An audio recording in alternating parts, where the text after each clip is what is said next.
We are less than a week out from what could be a colossal event for all involved. New games, big teams first reveals, and of course, the biggest of all, brand new hardware. Now before I jump into that, the other issue is Nintendo, and sadly, what will be another possibly underwhelming year, which not only makes me sad. On the eve of the anniversary of Satoru Iwata's tragic passing, it would have been a great time to celebrate his life and work with his final accomplishment being released, but this looks to not be the case. I do hope they have something planned anyway. Now what was once 3 big players now down to the same old 2. Now all links to the live streams for each is in the description below, and on the website article I will be tweeting from as many as I can to keep you updated with it all as it happens. So let's start with Nintendo on what will again be an anemic showing for the Kyoto-based company.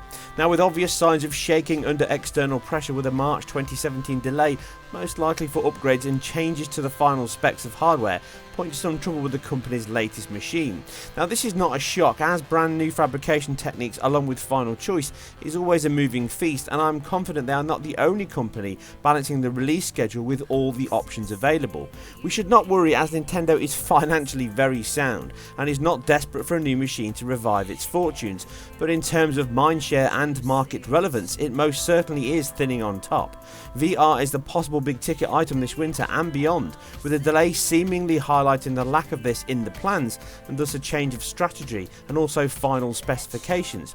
Now what will be in the machine, as I say, is still guesswork. ARM is still my default choice, but whatever the plan, making development more encompassing and transparent is the big aim, and not just for Nintendo.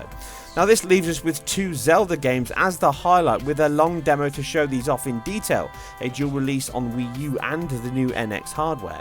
With the Treehouse stream the day before, our chance to see it, even though we will not get final hardware info and specs, we could still see a taste of what games on the new machine will be like.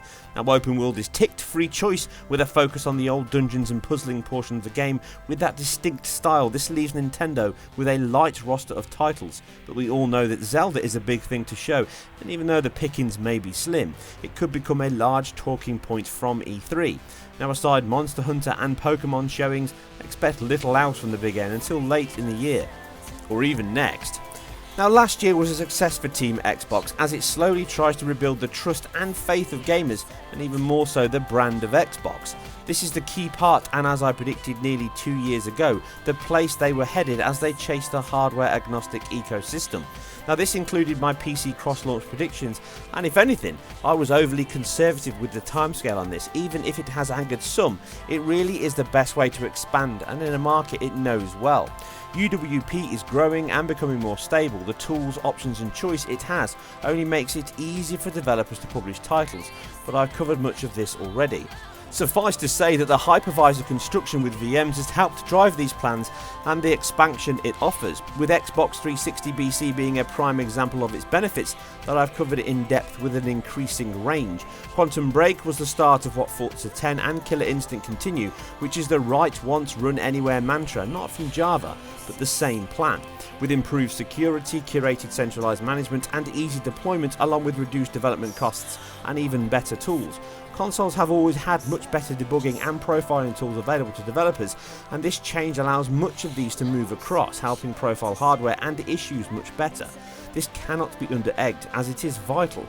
Most developers will tell you that, and how much they prefer the console API and toolset, and it's not just all about the power. But what does this mean for E3, you may ask? It's a good question, and the answer is everything. Right now we stand at the point when consoles cease to be, as we know them. This is the case of the console is dead. Long live the console. The rumour mill has been stoked, and controlled leaks, CPR marketing, has allowed info to seep out from both parties' plans to invigorate and grow the market with new machines that I've already covered with my predictions before much of this came out. A small change is the release date and target, with it seemingly becoming Microsoft, who are willing to wait out the fabrication stage and get the best bang for its buck.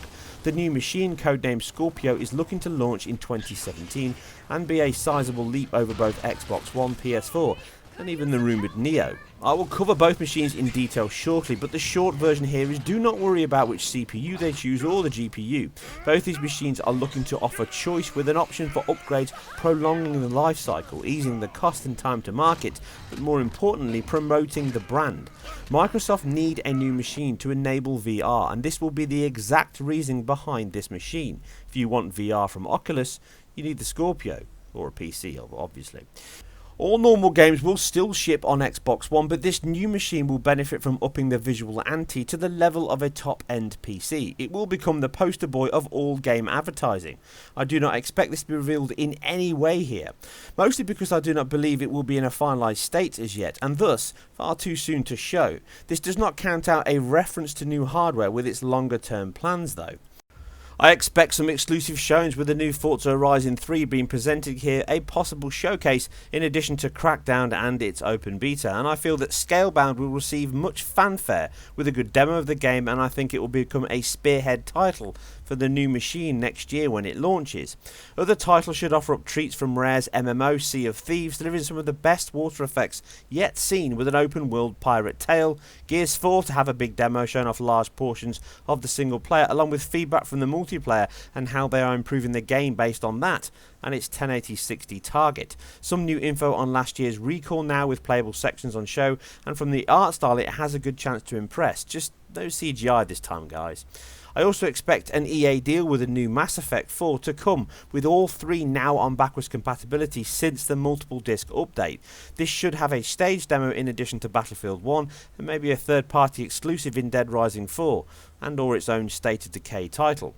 Now the big shock could come in the announcement of Red Dead Redemption 2, as we have long since known the title works under BC but was pulled from download. It makes sense that this will be released when the sequel is shown. Now this does not mean that Microsoft will get that privilege, but if you see this mentioned during the show, then you will already know one of the games to be shown later on the Sony stage. In other news, linked titles from Titanfall 2, Fallout 4 mods hit just in time. Sadly none to improve performance. Call of Duty, who cares, we're only here for the remaster, will also land here to push the drive of its new merged stores, operating system and brand, making Xbox the go-to place for games, no matter what you have. They may also throw in a few secret IP launches and something off-cuff, but overall I don't think we're going to see a huge surprise outside of what we already know and expect. This should all be closed off with a £199 Xbox Slim model that will be sleek and cool to entice more owners even if you have a rival brand. With 4K media options for streaming and UH Blu-ray discs, I also expect PC applications with mouse and keyboard support to hit here, allowing your Xbox to also become your PC, just like your PC can become your Xbox. I think they will end on that with more news to come at a later date. Hardware and uncertainty of the change will be the area I feel they will need to concentrate on. I just don't think this will be the place they'll do that. Now Sony have a lot of explaining to do with its heavy ending chapter to the year, as if rumblings are confirmed it will be launching 2 new pieces of hardware within weeks of each other. And this is something I still struggle to grasp, and I am not convinced by at all, as I've already said from my predictions before. If they are, and then it really tells me that they are keen not to lose momentum from what its competition has in store, and or the VR experience is more demanding than first thought. Now I hope they keep the corporate chats to a minimum, as the length of their shows can impeach on the content at times, leaving it feeling emptier than it actually was. I think a big push for its October VR launch will start here, that you can check back to my channel and site for an in-depth review of the PSVR when it hits. This will showcase all the titles from internal teams and PC ports to push the new device.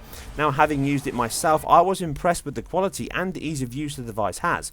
I still only see it as a short session enjoyment rather than replacing normal games though. I have said before that I would not want to spend long periods of time within any VR. Now the unit and the buzz and social aspect it can deliver is unquestioned, and this all hinges on the titles it has and obviously the power it can push. Then we'll have some recapping of the year and the PS4 success and its titles before moving on to its indie push. That should cover some of the bigger titles hit on PSN, along with a surprise big title for PSN Plus next month, which will most likely be Watch Dogs after its sequel has been revealed and partnered here with Sony. I also expect Rockstar to announce, well, via Sony, obviously not in person, Red Dead Redemption 2, which will be a huge whirlwind that may increase with a Shenmue HD announcement to drum up interest and cash ahead of next year's third and thankfully closing saga of Ryu's adventures in China. This will be another fan favourite, which will expand with a stage demo of The Last Guardian, showcasing the Mike Cerny assisted title after its troubled PS3 development, still slated to launch in 2016, which it may yet achieve, along with Quantic Dream's latest Detroit, rumoured to have VR support now in addition to a behind closed doors demo and maybe even a stage one. This could hit in 2016, and certainly both sides need to make sure their winter release is much fuller. Now, one title not going to do that is the absolutely eye-watering Horizon Zero Dawn from Guerrilla Games. Now, not to say I told you so, but I did. This delay is not a shock at all and should help them smooth out the edges on what is already looking to be a bright gem in the PlayStation crown. The latest trailer was simply beyond comprehension at points, delivering visuals, IQ, animation and a world that feels alive with characters and choices. Aloy is a great name and says as much about its bearer as the trailer. All I'm going to say is the clue is in the name, and I'm incredibly eager to get some time with the game and cover it in more detail. It is not only the undoubted talent at work here from technology, artist, effects and sound, but also the production values in use from acting, motion capture, assets and more. Naughty Dog Ready at Dawn are no longer alone in the charge, as Guerrilla and other teams add themselves to this ever-growing list, which could include Bend Studios, as it and possibly Sucker Punch get some stage time with Ben's new game Dead Don't Ride being an open world zombie apocalypse adventure with possibly online world weaved into the mix. Now Sucker Punch could land one of its own with its new game, possibly rumours point to it being Spider-Man related, and with its Second Son engine being perfectly suited to some web-slinging antics. Along with Sony owning the franchise, it does help add some weight to that, most likely tied in with the new film Homecoming and its new Peter Parker star. I also see the new Destiny Watch Dogs 2 being shown here, with a Sony co-marketing deal helping to push that awareness along. Now we come to the elephant on the internet, and aside from Sony's love of Matrix-inspired codenames, if we follow this to its logical conclusion and take the red pill, it took Morpheus to find Neo, and that is a big reason for its creation, in my opinion. Now, releasing two £300 plus units into the same market at the same time is simply not the best business model, and one that has all the signs of outside influences, if it happens, which I doubt. Like Microsoft, they have to talk about it soon, and if it will release in winter 2016, they have no choice but to make that. But here is not the time, and at the time of making this video, I've had to update because they have now announced they're not going to show this there. So don't expect any Neo talk. Now, I will cover these both in detail in an upcoming video, along with what it means for all, but Sony will need to put people's minds at ease of a split gen and being left behind at some point. It will not happen here, but I'm sure many want to hear from the horse's mouth. And with the other events this year still possible, and like Microsoft and Nintendo, I do think that no one has the hardware specs set in stone just yet. It will almost certainly show one of its best in-house talents, and few can make an entrance like Kratos. Sony Santa Monica have always impressed, and with the PS4 it will demonstrate the leap over its last titles and expect to be amazed. The biggest issue could be if Kratos is the main protagonist or not. And as always, you can always expect the in-depth detail and info right here, so stay tuned and subbed for more. And aside any new IP reveals in secrets not yet known, that should wrap up the big three show. Well, the big two anyway. But EA, Ubisoft, PC Gamer, Bethesda and Square Enix kind of all have their own shows, and we can expect many new titles to be splayed across the net once they land. No better way to hit them than in the order of appearance. Having a big year ahead as it moves more and more into games as a service model, which it has been gearing up for over the past few years, reducing cost of production as predicted, with Frostbite becoming the single development tool for all internal projects, and one of its biggest franchises in FIFA launching this year is dropping its short-lived Ignite engine designed for the current gen. Last gen still gets a game, but expect this to be an updated version of last year's title using the same engine. It will be fully unveiled here just in time for the European Championship kicking off, and should sell again like life jackets to a drowning man. Now, this shift could also see the standard 1080p balance on both machines also dropped, and with its 60Hz necessity with resolution, it could be a talking point for many. The new Mass Effect Andromeda will get some serious focus as it continues the Frostbite love, joined with its latest poster boy in Battlefield 1 that has already outclassed DICE's work from last year's Battlefront. Hopeful and eager eyes will be on the visceral Star Wars third-person game penned by Amy Hennig that could be Han Solo related, rising up from the iconic Star Wars 1313 showing that pointed us towards the now-gen roots. Other yearly updates from Madden and NHL will be shown in addition to sword-powered robots in Titanfall 2 that will now be multi-platform. The final new IP could possibly be Respawn's other title that is rumoured to be set in the Star Wars universe, which should see them maximise the license deal to within an inch of its life. Something's not right here. Let's check. Now, what contrasting titles the company has had this year, from the hugely anticipated and largely disappointing Fallout 4 that created controversy with more than just its frame rates, juxtaposed with its largely ignored yet incredibly well received glorious return to form Doom reboot that blew many away, obviously myself included in that. It now has much to live up to, and a new id Tech engine is on the cards that also comes with a great deal of expectation. Dishonored 2 from Arcane Studio is powered by their updated Void engine. From release, still the distinct art style remains and is only exaggerated here, so I'm looking forward to the full reveal. More Elder Scrolls is a given as it carries the badge and pound signs. New titles from Evil Within 2, Prey 2 rebooted, and possibly a new Wolfenstein that should deliver enough new titles to keep them in the black. I also expect yet more Fallout DLC and without a doubt Doom DLC. After such a successful reception from critiques and customers alike, the claws on that workload would have been ticked shortly after launch. Also, there's a possibility that a new Quake could be shown here. The PC Gaming Show returns from its first time last year and again sponsored by AMD. Its biggest showcase will likely be the new Cliff Belinsky-led title Lawbreakers from its new company Boss Key Productions, re-engaging his roots of arena-based shooters rather than his generation-defining Gears of War. This has an equally desperate world, involving a gravity-defining existence, hence the title, within a yin and yang power play. I'm keen to get some hands-on with the title and hope that I can do that before its launch. Sega, Oculus and Square Enix are all some of the bigger names. You should expect to see more PC gameplay of bigger titles here, with developer chats which are also insightful and always interesting. The company is having a tough old time at present, with a hostile takeover well on the cards that could make or break the divisive software giant.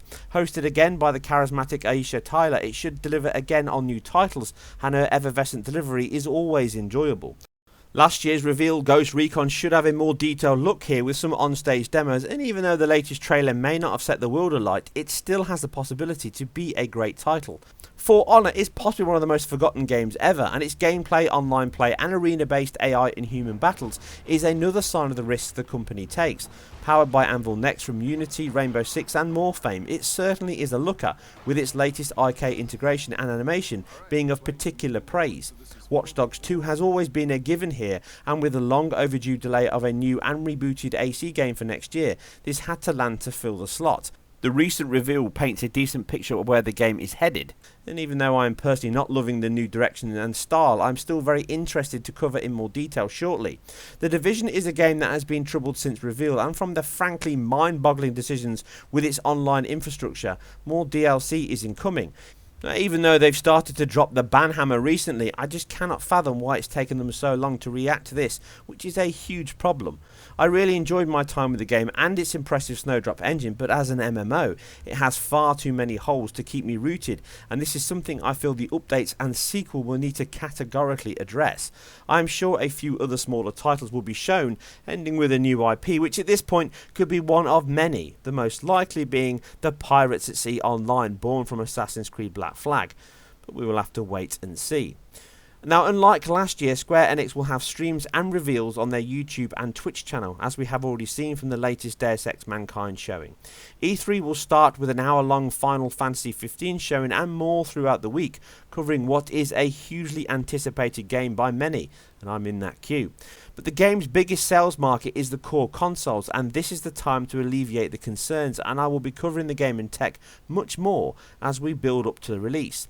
The small issue of the last but not least PS4 release of Tomb Raider will be shown here for the first time, and although many may expect a 1080-60 update, I feel that a closer high-end PC version at 30 will be the plan, along with the DLC all added into the base game. But it may struggle to make a splash, unless of course they do hit 60 FPS rate, then all bets are off. Is Lara really that quick?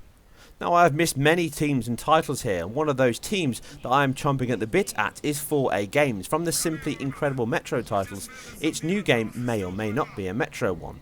Now, even though the console versions will target a 30Hz rate, the sheer technical competence within the studio, along with its PBR adoption and new, less volatile studio location, should set us up for a sumptuous reveal from a company that always delivers impressive and engaging titles. Its lighting system still impresses me to this day, being so well crafted and executed into the game's mechanics and presentation. Capcom should also at some point announce its latest Resident Evil game, building up from its recent inverted remaster release. Expect this to be multi-platform, along with a possible re-announcement of Dante and Devil May Cry 5. Exciting times ahead. It has all the markings of a glorious and unforgettable E3, with more new announcements and publishers, with no new hardware aside the Slim. You can watch it all from the links below, and you can check back shortly on my channel for my thoughts on it all, and my successes and failures. As always, I hope you guys and girls enjoyed this, and if you did, please like and subscribe. Enjoy E3, and I'll see you soon on the other side. Outcast! You came from nothing. You will die a nothing.